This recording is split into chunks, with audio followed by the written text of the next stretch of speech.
So the idea is that as a coach, you operate at all of these logical levels, okay? So at the level of environment, you're a guide. So if I see a client, I could say, look, you know, I don't want to do business with you. That's a really important thing, by the way, in coach contracting. Saying, you know, I'm not here to do business with you. One of the nice things about being a coach is you don't have an agenda for the client. So you say that's part of the contracting. But I can introduce you to people, places, websites, books, stuff. You know, I can be a guide for information, courses that might be useful to you. Okay. The behaviour is an interesting one. Oftentimes people come along and they're worried about something. I've got a presentation, a meeting, a proposal or something. They want to be coached through it. And coached through it means prepared, rehearsed. Okay, pretend you're doing it now. Do it in front of me. Let's play role play. I'll be the person. I often role play with people. I'll be you, you be them. I'll be them, you be you. And we can sort of switch roles. So it's kind of quite a cool idea to give somebody a chance to rehearse. But in this case, in the behaviour level, you don't provide any content. The level of capability, you're a teacher. So for example, the parent, adult and child model. You can teach that in how long? 90 seconds? It's not a complicated model to teach. Once you've taught it, you then have a basis to talk about maybe a situation. Now, I remember once my younger daughter Emily came running into the room, and she was about 5, and she said, Daddy, I can't do this maths problem. And I said, okay, show me. And I said, so what part of it can't you do? She said, I just can't do it. I said, yes, but what specifically can't you do? She said, I can't do any of it. I said, yes, but what specifically can't you do? And I kept repeating this until eventually she went, oh, I see, thanks, Dad. And off she went. So was that a great moment of teaching or coaching? Yes.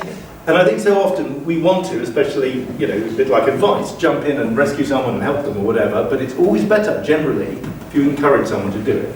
So if you talk about that from a management perspective, although it's easier to tell somebody what to do, it's short term. If you encourage them to recommend and come up with ideas, they become more independent and they can kind of rise up. It's also a much better way to manage sophisticated people. You know, as you rise up in an organisation, the people beneath you do not want to be micromanaged. Otherwise, they'll leave, and then you know, will be in trouble. So it's a kind of an interesting piece there. So, mentor.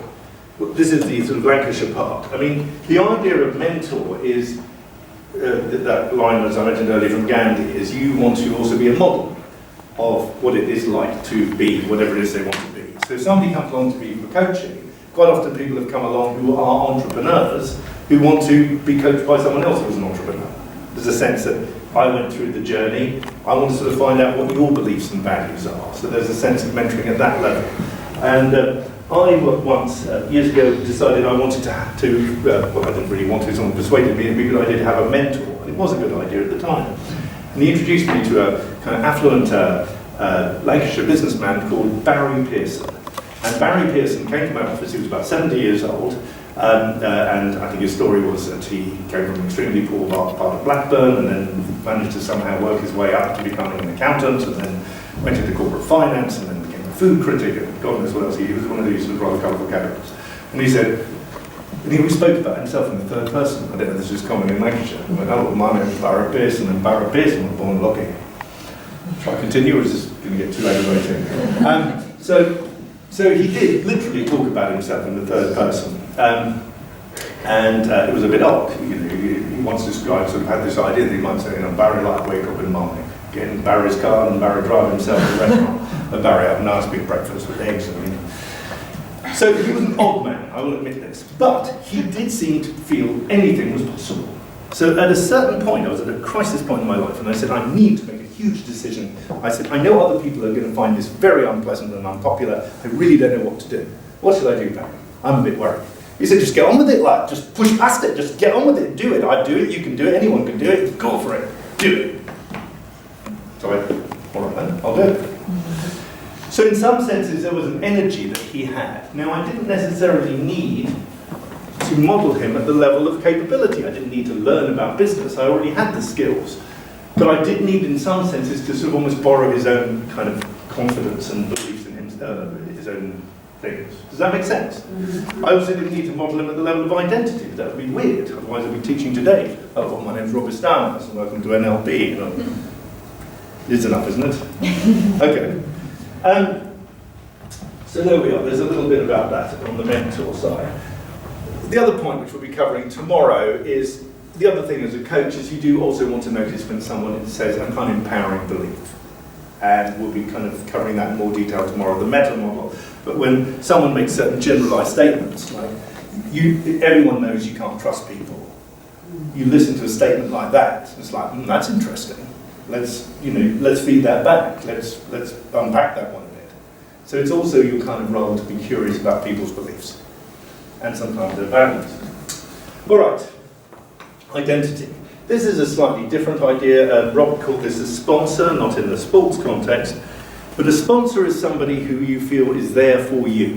One time I was with a client, he wasn't yet a client, and he told me all the things he could do for me, and he was doing for other people, and he was a very talkative fellow. And I said, I have a feeling that you do a lot of things for other people, but who is there for you? And a little tear ran down his face. There was a sense that he didn't have anyone who cared for him. And that's one of the nice things about being a coach. Apart from the fee, you don't necessarily want anything else from the person.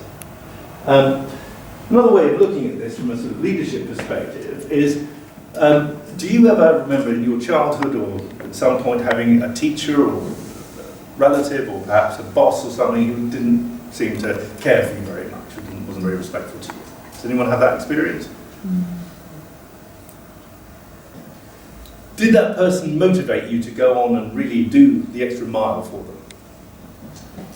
Sometimes it can. Sometimes you could be a bit bloody-minded about it and say, I'll show them and I'll become a French teacher. PhD in French because of her. I don't like French, but you take the point, yes. So I think this is one of the other really key points, is sponsorship, this level of identity, is when you care for who someone is rather than what they do, that can also be really empowering.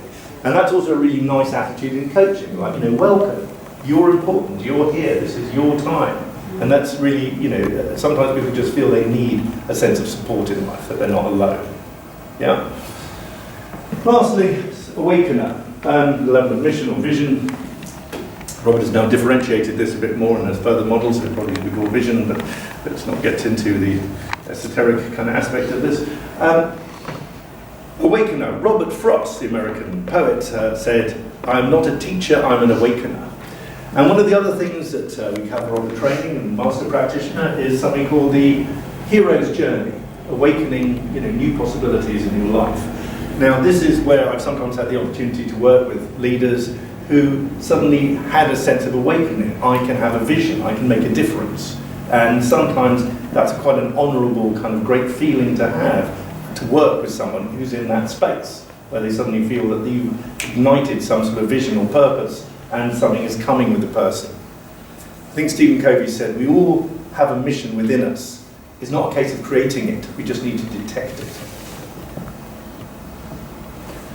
So, this idea is that you then coach, as a coach, you coach at all of these different levels, and they are different, even different energetically.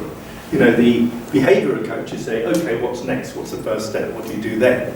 Is very different from the awakening energy, which is more, what is possible? Dream. Now imagine what would be possible. So this is also very, very interesting, because as a coach, you don't know what your client brings you. And if you are particularly fixated in one of these areas, it's also worth, what NLP I suppose does, is it gives you different tools and techniques to work at each of these levels rather than one or two of them. Does that make sense?